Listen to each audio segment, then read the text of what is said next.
Mungu alisema Noa katikati ya dhihaka, hakuyumba kamwe. Wengi walicheka wakapuza sauti, kumbe mbele yao ilisimama hukumu.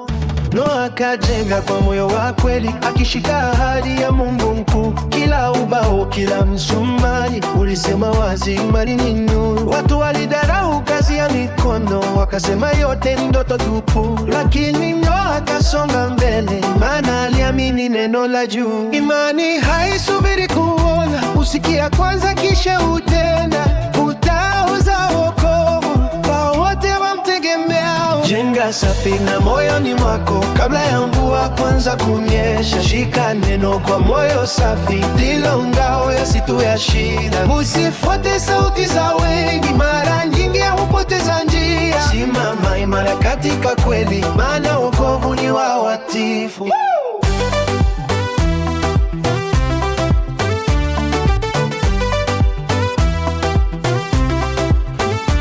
Wanyama wakaingia wawili wawili kama Mungu alivyoamuru. Lango ukafungwa kwa rehema, nafasi ikapita kimya. Mvua ikaanza kunyesha, maji yatafunika dunia. Lakini safina ilisimama kwa nguvu ya mkono wa Mungu. Dhoruba huja bila taarifa, lakini neno hubaki imara. Naye alishika kwa uaminifu, hamushwi na mawimbi. Jenga safina moyoni mwako kabla ya mvua kuanza kunyesha. Shika neno kwa moyo safi, ndilo mbao ya siku ya shida. Usifuate sauti za wengi, mara nyingi hupoteza njia. Simama imara katika kweli, maana wokovu ni wa watiifu. Mvua ikikoma, jua huchomoza, baada ya giza nuru huja. Wenye kusubiri kwa imani, ushindi wa thawabu. Noa alisikia